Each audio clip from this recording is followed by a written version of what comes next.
I'm Alexander Douglas, and in this video, which is the second of a three-part series, we're going to continue our conversation about this project that I am working on for this year's 2021 Manchester Jazz Festival.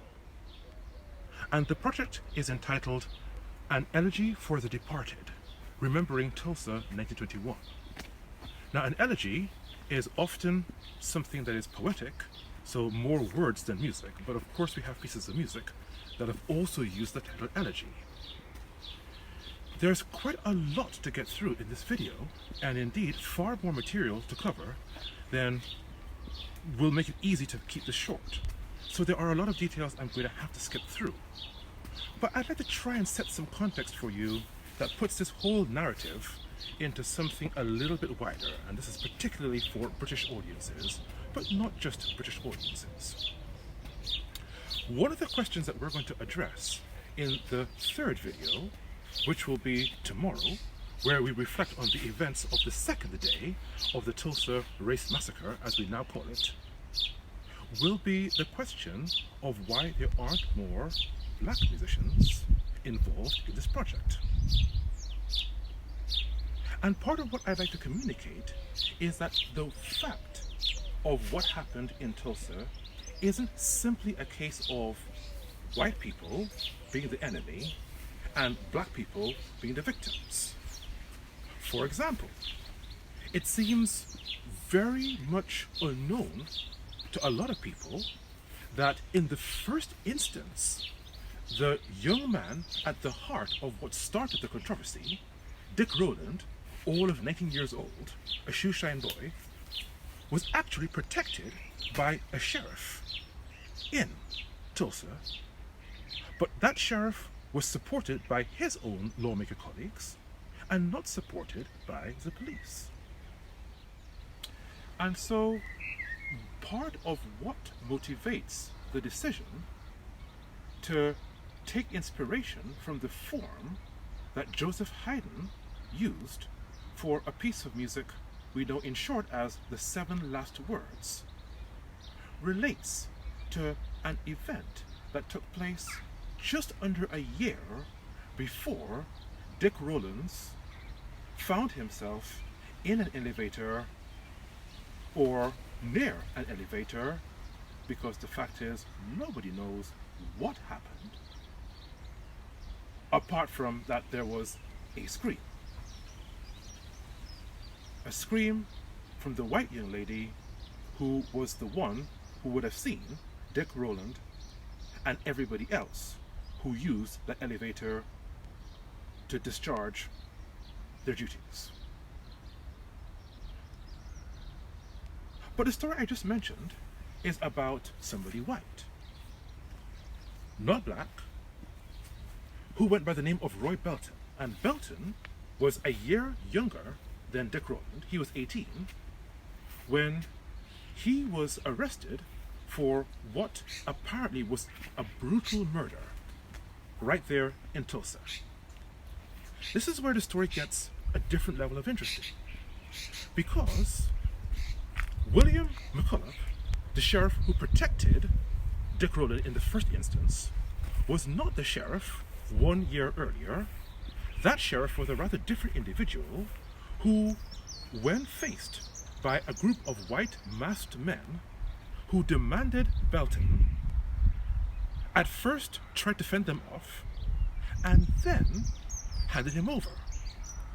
So we have a situation that is a little bit reminiscent of that story.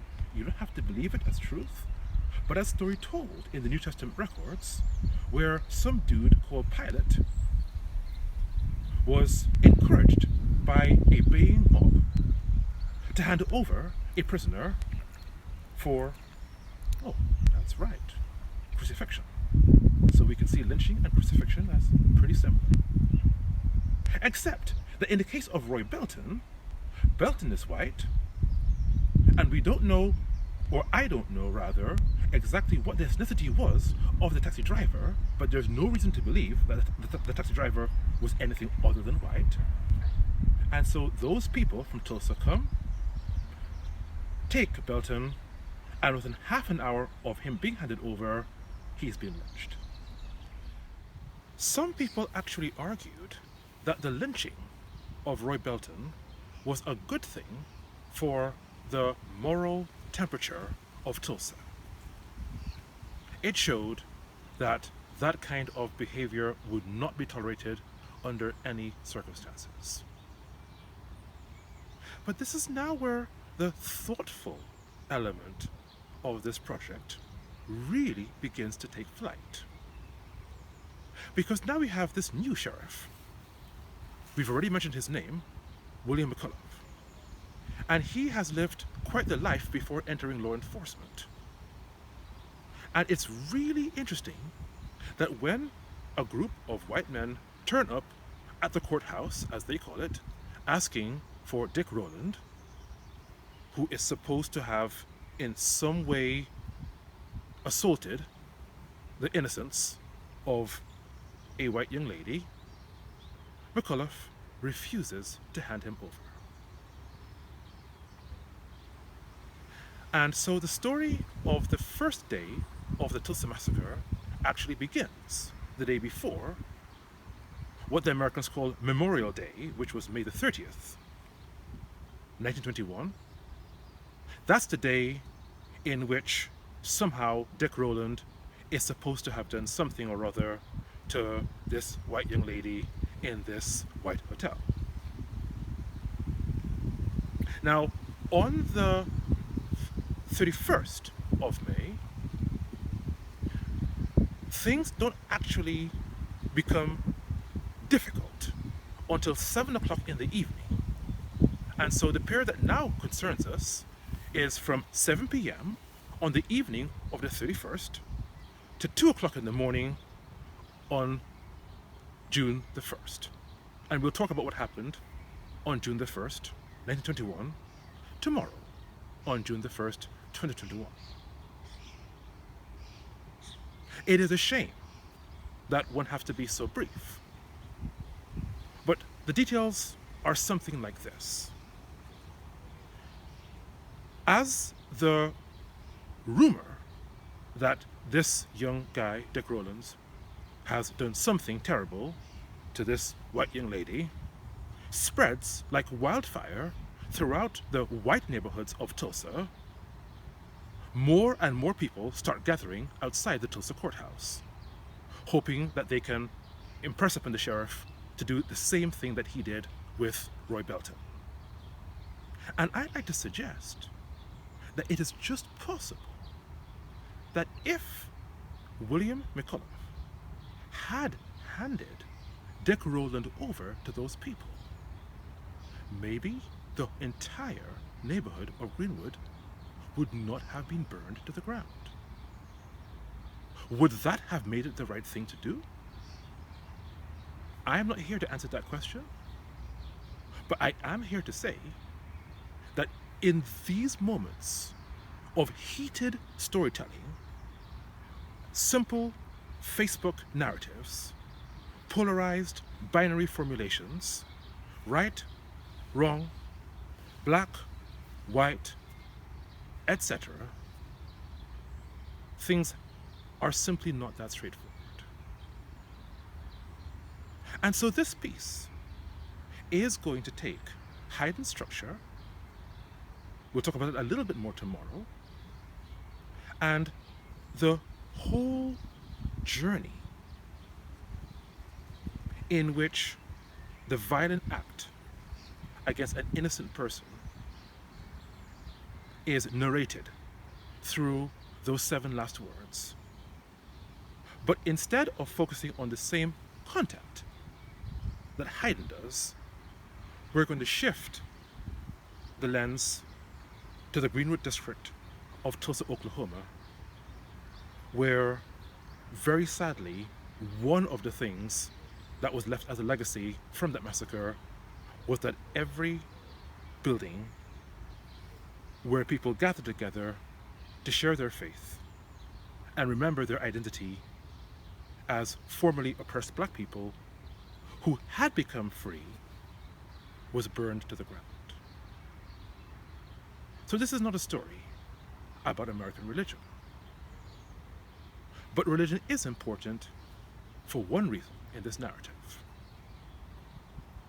It was the mechanism that actually enabled the black residents of Tulsa who were prospering in the Greenwood district to be able to have the hope, to have the belief in their own worth as human beings, to build an incredible neighborhood for themselves, support their own community,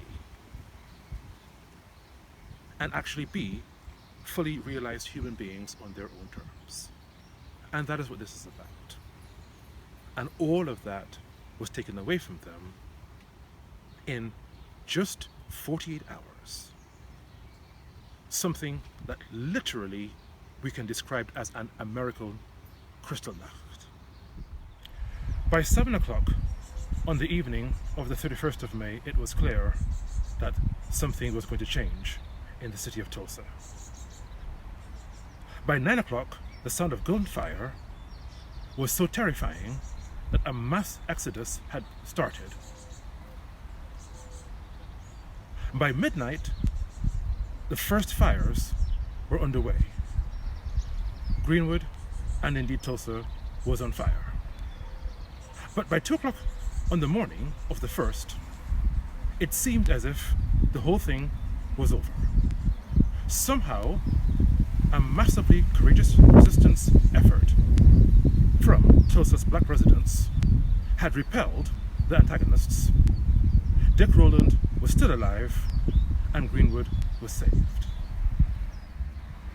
Tomorrow, we'll talk about the fact that those middle of the night hours were in fact the time that was used to plan a second wave of attacks that would be even more obscenely horrific than the first.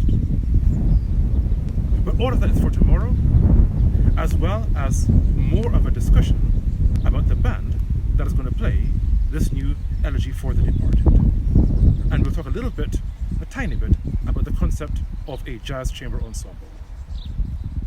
And also say something about the fact that although we now live in the 21st century with so much amazing technology to merge composition and sound in new ways, there are still a lot of things we can say about new challenges and new questions using older musical materials. And so this project is also making the point that there is a place for older and more traditional ways of writing, rehearsing, and playing music. So, thank you very much for being here, and I hope to see some more of you tomorrow for the final part of this conversation.